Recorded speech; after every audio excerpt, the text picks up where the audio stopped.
오늘 하나님의 말씀 누가복음 15장 25절부터 32절까지 함께 보시겠습니다. 누가복음 15장 25절부터 제가 봉독하겠습니다. 마다들은 밭에 있다가 돌아와 집에 가까이 왔을 때 풍악과 춤추는 소리를 듣고 한 종을 불러 이 무슨 일인가 물은데 대답하되 당신의 동생이 돌아왔음에 당신의 아버지가 건강한 그를 다시 맞아들이게 되므로 인하여 살찐 송아지를 잡았나이다 하니 그가 노하여 들어가고자 하지 아니하거늘 아버지가 나와서 권한대 아버지께 대답하여 이르되 내가 여러 해 아버지를 섬겨 명을 어김이 없거늘 내게는 염소 새끼라도 주어 나와 내 것으로 즐기게 하신 일이 없더니 아버지의 살림을 창녀들과 함께 삼켜버린 이 아들이 돌아오매 이를 위하여 살찐 송아지를 잡으셨나이다. 아버지가 이르되 예 너는 항상 나와 함께 있으니 내 것이 다 내 것이로되 이 네 동생은 죽었다가 살아났으며 내가 잃었다가 얻었기로 우리가 즐거워하고 기뻐하는 것이 마땅하다 하니라. 아멘.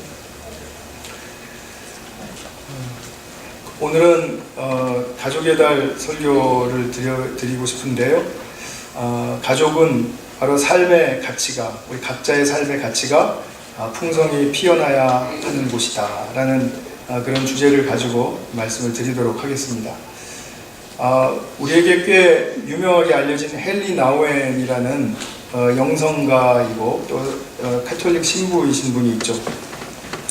헨리 나우엔의 일화를 하나 소개하겠습니다. 이 신부는 예일대와 또 하버드대 아주 유명한 대학들이죠.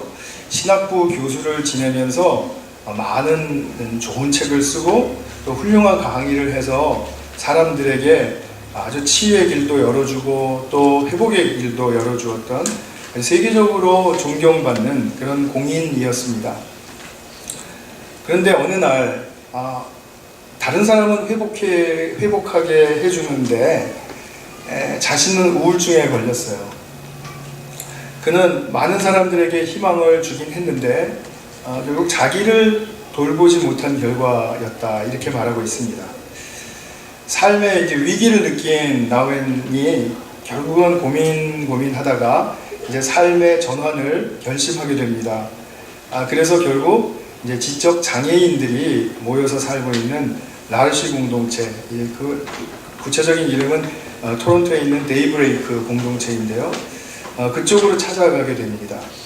처음 도착했을 때 공동체 사람들이 물었습니다. 당신은 누구입니까? 저는 헨리 나우엔이고요.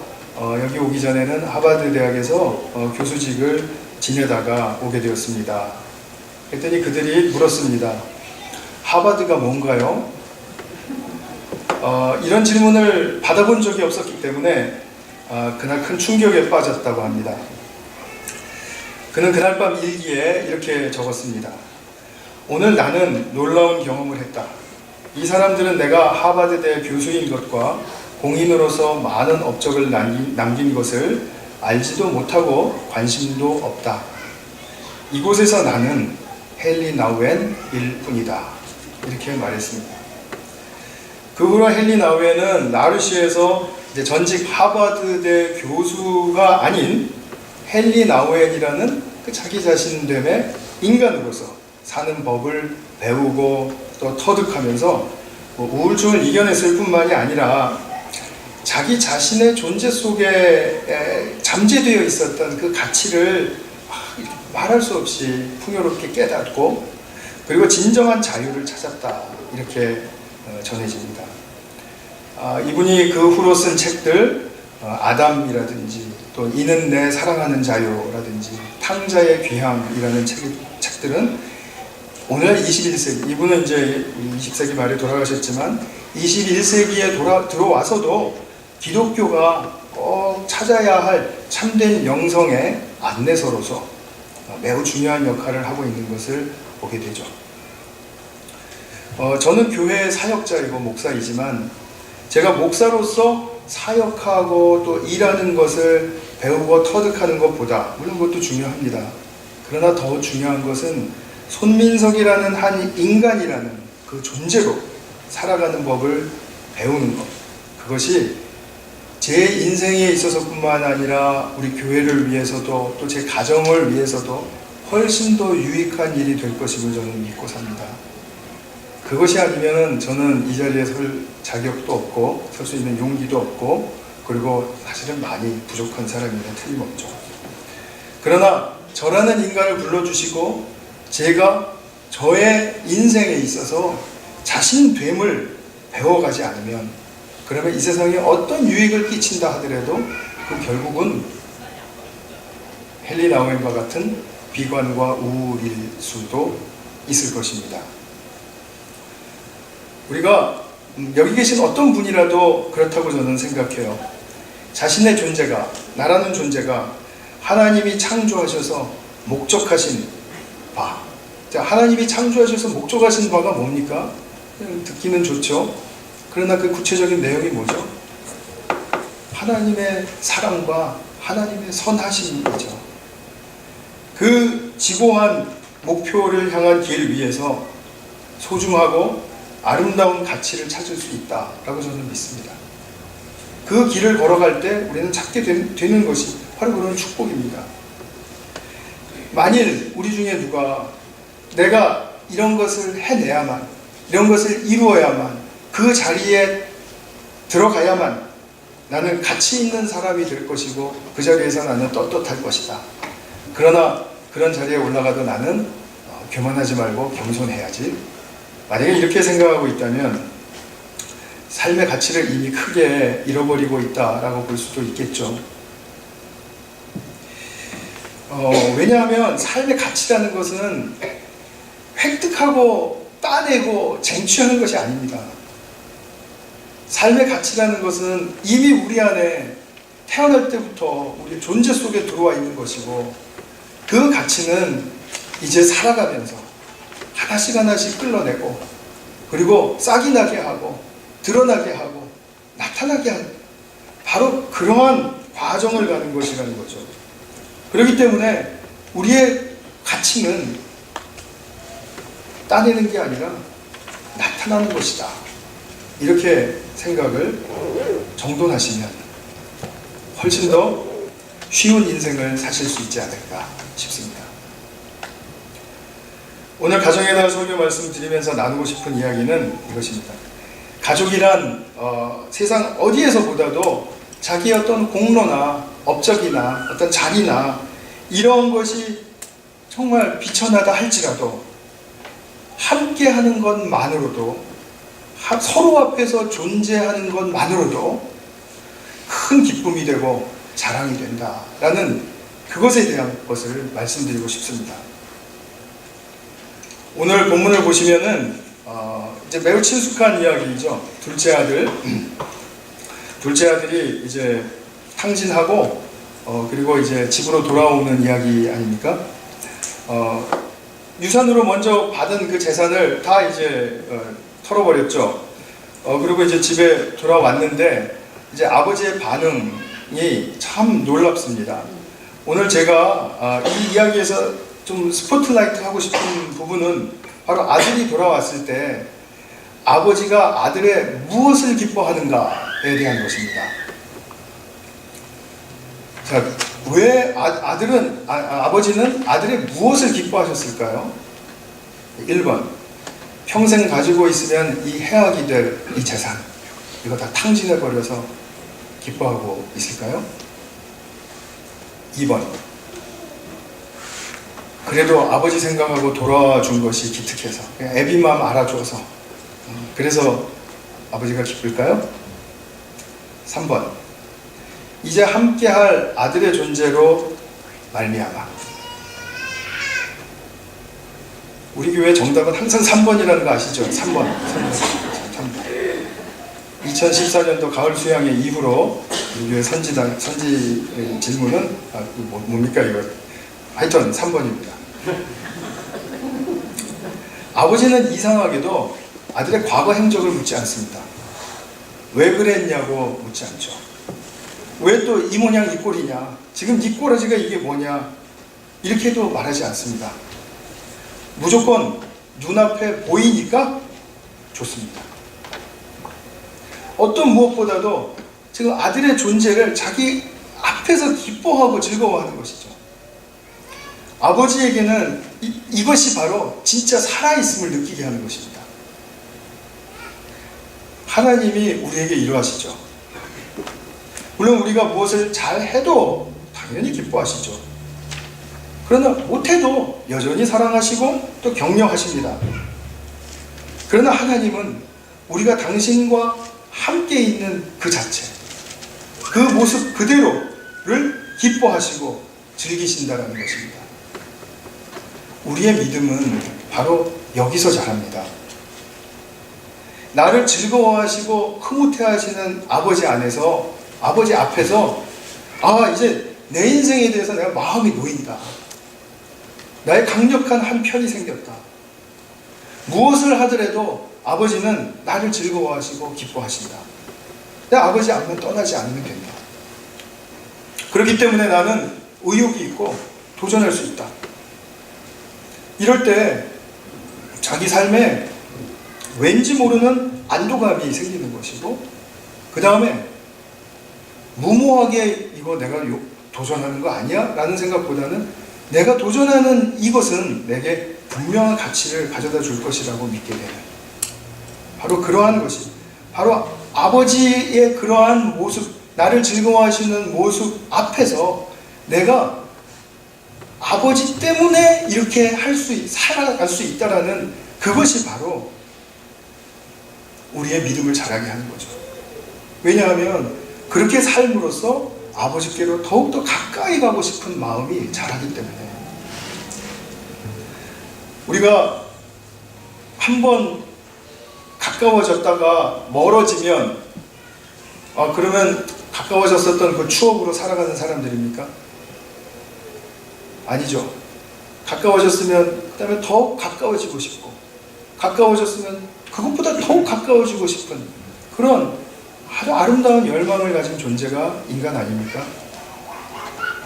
우리가 하나님께 더 가까이 나가게 하는 것, 그것이 바로 믿음이죠. 믿음이 우리를 하나님께 더 가까이 나가게 합니다. 그런데 아버지가 나를 조건 없이 기뻐하시고 받아주시고 즐거워하신다. 그리고 그것이 바로 내가 아버지께로 더 가까이 가게 하는 것이기 때문에 나의 믿음의 근원은 바로 아버지의 그 즐거워하심에 있는 것입니다. 그러면 우리 이야기로 초점을 좀 옮겨보겠습니다.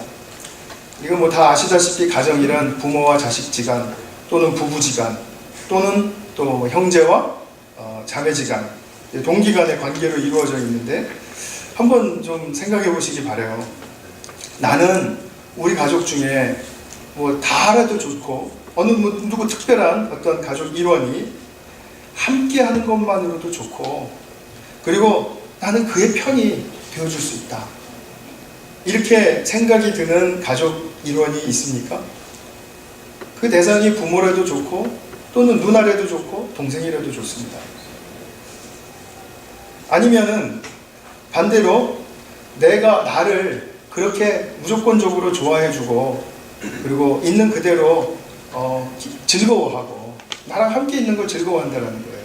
그리고 또 난 편이 되고, 뭘 이렇게 잘해라, 뭐 이래가지고 살겠니, 뭐 이런 말이 아니라 그냥 너랑 있는 게 난 좋아. 너 이렇게 더 잘할 수 있어. 왜냐하면 우리는 한 가족이고 우리는 같이 함께 하니까 이거 못해도 잘하는 거다. 이렇게 말해줄 수 있는 그런 가족을 만나보셨다라고 말하면 안 되고 가지셨다라고 말하기도 조금 너무 영어적이고 뭐라고 말해야 될지 모르겠네요. 그런 경험이 있으십니까? 아니면 그런 가족의 일원이 있습니까? 제가 최근에 우연히 보게 된 사례들을 좀 몇 가지 말씀드리겠습니다. 첫 번째는 맥도날드에서 옆 테이블에 앉아 있었던 30대 전후의 젊은 엄마와 한 3살 정도 됐을까요? 말을 이제 조금 하는 애였던 것 같은데 서너 살쯤 돼 보이는 아들에 관한 이야기입니다. 작년에 손희영 목사님 오셨을 때 목사님 모시고 이제 맥도날드 가서 이제 뭐 커피 마시면서 여러 가지 이야기를 이렇게 오래 하고 있는데 그 중에 이제 이 모자가 우리 옆 테이블에 앉게 된 것입니다. 근데 이 미국 엄마가 아들 먹을 것을 이제 사다가 이렇게 쭉 펼쳐주고요. 잘 먹게끔 해주고, 그런 다음에는 정말 거짓말 한마디도 안 보태고 떠날 때까지 아무 말도 하지 않는 것입니다.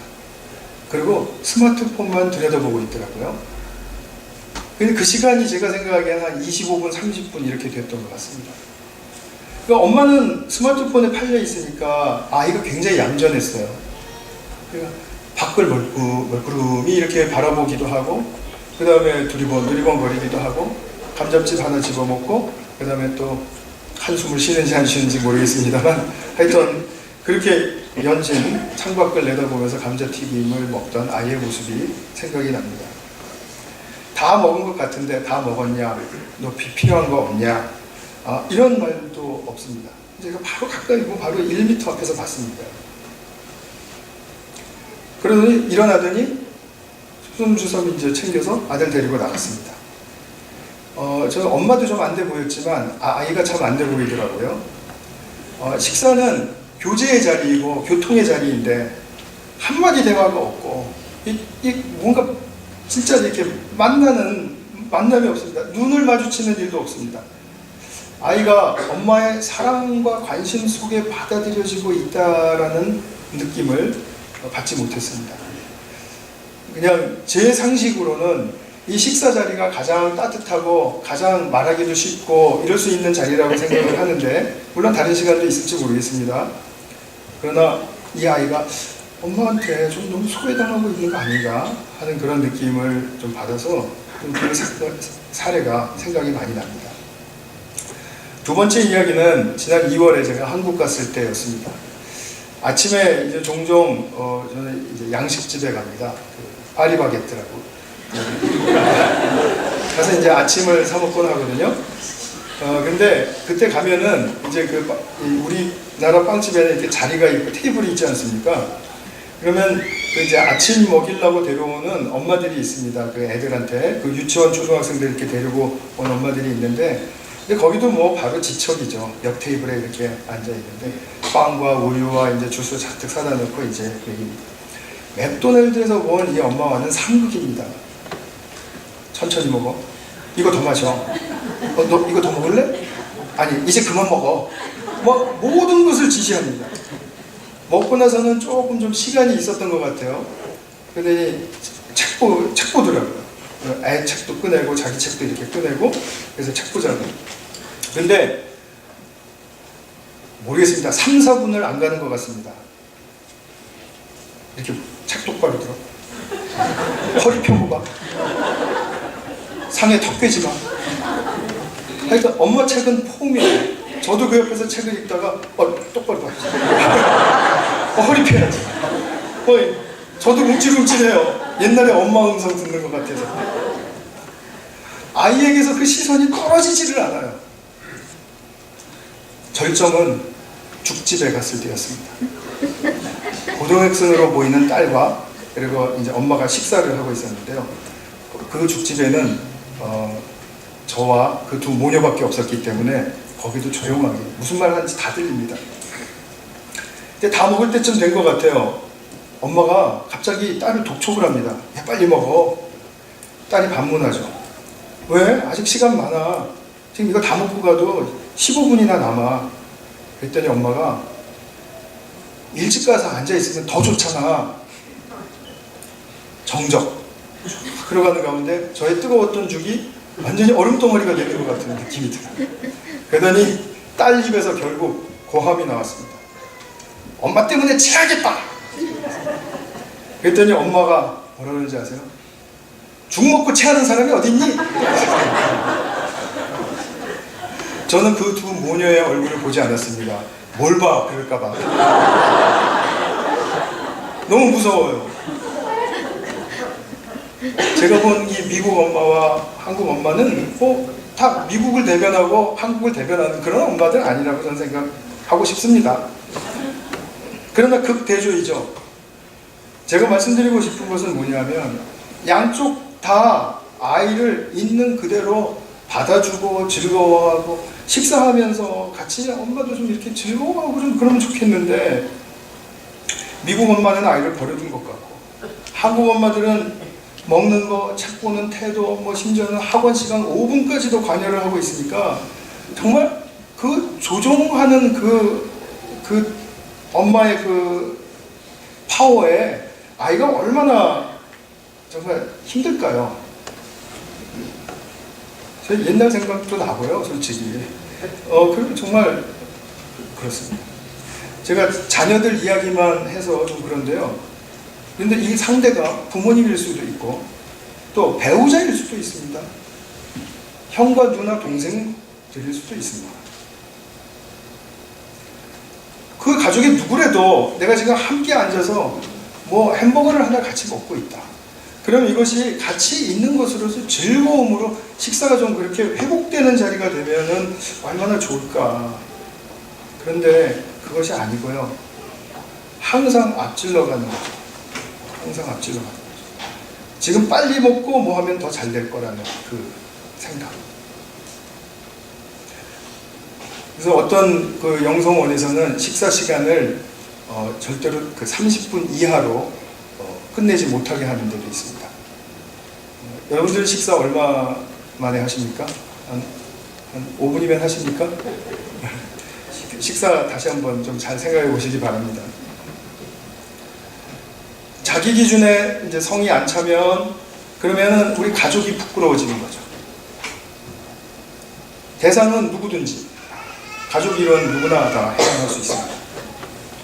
그러면 꼭 이렇게 그 가족이 망할 것 같아서 뭐 아니면 잘 안 될 것 같아서 그런 어떤 그런 것이 아니라 뭔가 좀 이렇게 자기 자신에게 이렇게 거슬리니까 자꾸 뭔가 자기를 이렇게 더 안정감 있게 만들기 위해서 또는 뭔가 자기 기준에 차면 좀 이렇게 자기가 성이 차니까 이제 그러고서 이렇게 계속해서 될 것 같은 그렇게 하면 될 것 같은데 상대는 그렇게 따라와 주지를 않고 그러니까 팽팽하게 맞서게 되고 그러니까 이거는 일부러 설정한 건 아니죠. 설정한 건 아닌데 꼭 설정되어 있는 것처럼 결과가 나타나죠. 항상 부딪힘이 있고 항상 거기에 대해서 좀 회피하고 싶은 그런 마음이 생긴다는 거죠. 그러면 제가 지난 주일에 말씀드린 것 중에 무엇에서든지 우리가 조금 더 라고 바라고 원하는 그것은 자신의 삶에도 또 가까이 있는 사람들에게도 해악을 끼친다 이런 말씀을 드렸는데 그러면 이런 질문을 꼭 하실 분들이 있을 것 같아요. 그러면은 즐거워만 하고 그 양육은 안 합니까? 디시플린 필요 없습니까? 성경에 보면 디시플린 많잖아요, 그죠? 거기에 대한 말씀 많은데 그럼 어떻게 합니까? 그런 말도 좀 해줘야죠. 맞습니다. 그래서 제가 그 말씀 지금 드리려고 하는 겁니다. 근데 제가 드리고 싶은 말씀은 이거죠. 무엇보다도 어떤 것보다도 먼저 있어야 될 것은 그 내가 같이 함께하고 있는 가족과 있는 그대로의 모습을 즐길 수 있는 그런 나의 회복이 필요하다는 말씀입니다. 나의 회복이. 그것이 되지 않으면 첫 단추부터 어그러지는 것입니다. 그래서 그 상대가 지금 비록 다듬어지지 않았고 세련되지 않고 그리고 거칠기까지 하고 부족해 보이고 하더라도 날 것 그대로 그 상대의 날 것 그대로를 같이 이렇게 함께하는 것에 더 가치를 두고 즐거워할 수 있는 사람이 되는 것. 그것이 좀 중요하다고 생각해요. 그러지 않으면 그 사람과의 관계는 더 깊어지거나 더 아름다워질 수가 없기 때문에 그렇습니다. 그리고 그렇게 함께하고 있을 때 그것을 뭐 매번 표현할 수 있겠습니까? 그러나 기회가 되면 표현하는 거죠. 나는 그냥 너랑 아무것도 안 해도 이렇게 앉아있는 것이 좋다. 나는 당신과 이렇게 식사하는 시간이 참 즐겁다. 이런 말 한마디가 있으면 그것이 우리의 인생의 획기적인 전환점이 될 수도 있다. 이런 것을 믿으실 만 하겠습니까? 근데 그러지 않으면 상대에 대해서, 특히 이제 아이 같은 경우에는 부모에 대해서 양가 감정의 미로 속에 갇히게 됩니다. 제가 좀 어려운 말씀 드렸죠? 양가 감정, 영어로는 ambivalence. 이게 상반되는 두 감정 또는 세 감정이 이렇게 병존하거나 교차하는 것을 말합니다. 쉽게 말씀드리면 이런 것입니다. 분명히 아빠가 나를 사랑하는 것은 맞아요. 인정해요. 그런데 아빠가 뭘 하라고 하거나 뭐 같이 하자고 하면은 왠지 별로 이렇게 가까이 하고 싶은 생각이 안 들어요. 왠지 싫어요. 그냥 나 혼자 하고 싶거나 아니면 그냥 난 상관받지 않고 하고 싶어요. 그러면은 어떻게 될까요? 이 속에서 자란 아이들이 자기 가치를 발견할 수 있을까요? 내가 가치 있는 아이다. 난 이렇게 부모를 피해갈 수 있는 사람이기 때문에 이렇게 생각할까요? 천만의 말씀입니다. 사실 제가 솔직히 고백드리면 저의 인생 중에 저는 너무나 오랫동안에 부모에 대한 양가 감정 속에서 방황하고 있다는 사실을 몰랐었습니다. 아주 나이가 많이 들 때까지 몰랐었습니다. 근데 나중에 알고 보니까 그거였더라고요. 제가 19살 때 미국으로 도미하면서 왠지 이런 감정도 있었어요. 아, 이제 내가 엄마 품 떠나니까 이제 편하겠구나. 아, 이제 됐다. 물론 회개했습니다. 나중에. 했는데 됐다. 이제 어머니 방학 동안에만 가서 보면 되니까. 이런 생각. 저희 숨겨진 생각이었어요. 그런 생각 하고 있는지도 좀 몰랐습니다. 나중에 보니까 그런 생각이 제게 있었었습니다.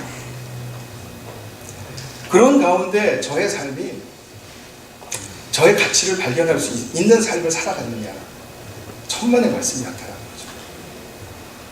항상 뭔가 인정과 또 칭찬과 이런 것들을 추구하면서 살아가야만 하는, 나의 참 가치는 가리워진 채 그런 어떤 조건들을 만족시켜야 하는, 또 챙겨야 하는 그러한 삶으로 나가게 됐다는 거죠. 서로에게서 피어나는 함께함의 즐거움이 회복되면 사랑하는 사이에서 비로소 여기서 참된 디시플린이 일어나게 됩니다. 디시플린, 훈련이 무엇을 위한 목적이죠? 무엇을 위한 것입니까? 참된 성장이지 않습니까? 뭐 두말할 날이 없죠. 훈련받는 사람은 참된 성장을 하기 위해서, 그죠? 참된 성장을 위해서 디시플린 받는 것입니다.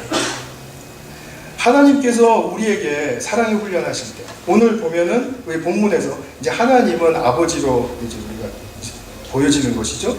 그 아버지가 이 둘째 아들이 이제 돌아왔을 때, 그때 아들과 함께 숨쉬고 함께 바라보고 함께 삶을 나누고 누리고 있다는 사실이 너무나도 기쁘고 춤을 추고 잔치를 벌릴 정도였잖아요. 그런데 아들의 모습은 어땠죠? 탕진했고 지쳤고 상했고, 그렇게 이루 말할 수 없죠. 비루하기가. 그래도 아버지는 그 아들의 날 것 그대로의 모습 보고 그렇게도 좋아하는 것이었죠. 그렇게도. 그럼 우리의 상상을 펼쳐보겠습니다. 이 아들이 지금 이제 집에 들어와서 아버지가 자기를 그렇게 기뻐하고 즐거워하는 것을 알게 되었습니다. 그리고 나서 이제는 맨날 아버지가 날 즐거워하니까, 아버지가 나를 좋아하니까, 아버지가 내 편이니까, 그리고 그냥 맨날 띵까띵까 사는 거 아니죠. 이제는 오래간만에 들어온 집 다시 배워야죠. 아버지의 뜻이 이렇구나. 아버지의 의도가 이래서 우리 집에는 이런 규율이 있구나. 아버지가 이런 것을 목적으로 하기 때문에 이렇게 지금 이끌어 가시는 거구나 하는 것을 배워가는 그 과정은 아들에게는 훈련이죠. 그러나 이 훈련이 군대 훈련처럼 뭐 이렇게 뭐 그런 것처럼 강압적입니까? 그런 거 아니죠. 자발적이죠. 왜냐하면 아버지를 더 알고 싶으니까. 아버지가 어떤 의도에서, 어떤 더 깊은 의도에서 이렇게 하셨을까를 더 알고 싶으니까 자기가 자기 자신을 이제 훈련의 모드로 돌입하게 하는 거죠. 이것은 자기 인생의 짐입니까? 아니죠. 이거는 자발적으로 자기가 이 훈련을 하면 더 큰 행복과 더 큰 만족을 앞에 두고 자기가 자신이 이렇게 지금 나설 수 있는 것이죠. 훈련에 자원하는 것이죠. 성경에서의 훈련은 항상 이런 것이라는 거죠. 그 훈련의 본질적인 의미가 그렇다는 것입니다. 그리고 훈련을 통해서 아버지가 더 가까이 하고 싶은 생각이 들어야 그게 훈련의 또 참 목적인 것입니다. 내가 어떤 면에서 인성에 또는 뭐 어떤 습관에 훈련을 한다. 그러면 그것은 내가 다른 사람들과 더 가까이 가고 싶은 그런 목적 안에서 훈련을 하는 것이 성경적이지 않겠습니까? 그냥 내가 훈련하는 것은 내가 나 잘 되려고 훈련하는 것 아니라는 거죠. 근데 첫째 아들은 어땠습니까? 이 사람은 몸은 아버지와 함께 있었지만 아버지의 존재의 가치도 몰랐고 자신의 존재의 가치도 못 찾았던 사람입니다. 가치가 없다고 생각해요. 자기가 가치가 없는데 그 없는 것도 모를 수 있죠. 그러나 가치를 발견하지 못한 사람, 그 사람의 특징이 뭐죠? 열등감과 정죄감이죠. 열등감과 정죄감으로 말미암아 일어나는 결과는 삶의 왜곡이죠. 아버지가 동생 위해서 잔치를 베푸니까 결국 하는 말이 뭐였습니까? 아버지, 난 이 아이보다도 못하다라는 말입니까? 지금 이 말이지 않습니까? 아버지는 내가 가치 없다고 생각하시는 그 이유가 무엇입니까? 뭐 제가 저에게 염소 새끼 한 마리도 잡아주신 적이 없고요.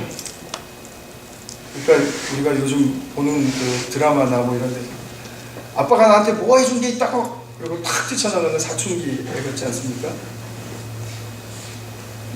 근데 아버지는 분명히 말해주었습니다.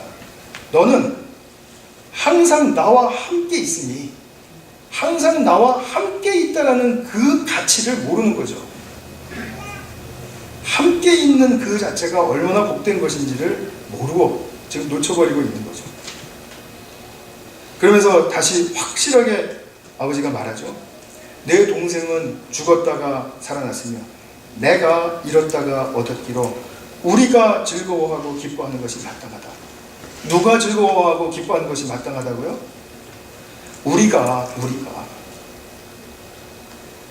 우리가 즐거워하는 것이어야 한다고 말하는 거죠. 아들이 나가서 탕진하고 했을 때는 내가 잃어버렸다고 말할 수 있다. 그러나 아들이 돌아왔을 때, 동생이 돌아왔을 때는 우리가 즐거워하는 것이다. 우리가. 그래서 가족이라는 것은 이런 면에서 하나의 아름다운 한 끈으로 엮어진 공동체이죠. 가족이라면 과연 다른 가족 일원에 대해서 먼저 무엇을 기뻐해야 하겠는가? 아버지는 지금 이것을 첫째 아들에게 가르쳐 주시는 것입니다. 그리고 누가복음 본문은 더 이상 나가지 않습니다.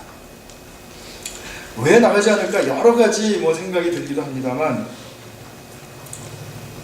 아버지가 이렇게 즐거워하고 기뻐하는 건 의미가 흐려질까봐 여기서 딱 피어리드를 찍은 것 같습니다.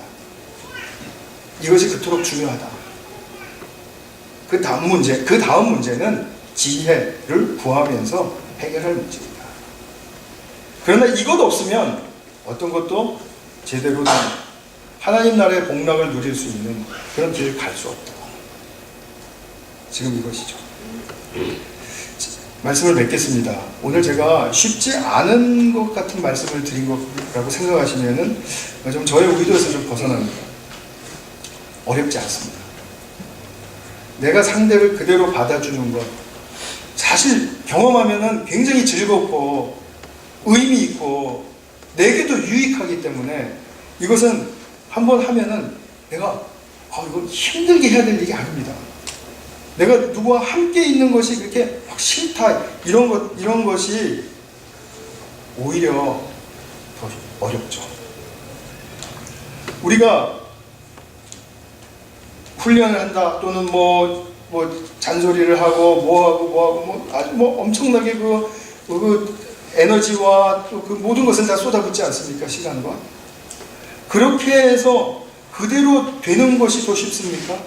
아니면 내가 그와 함께 만났을 때 그와 함께 즐거워하는 것이 더 쉽습니까? 계산이 분명히 나오지 않습니까?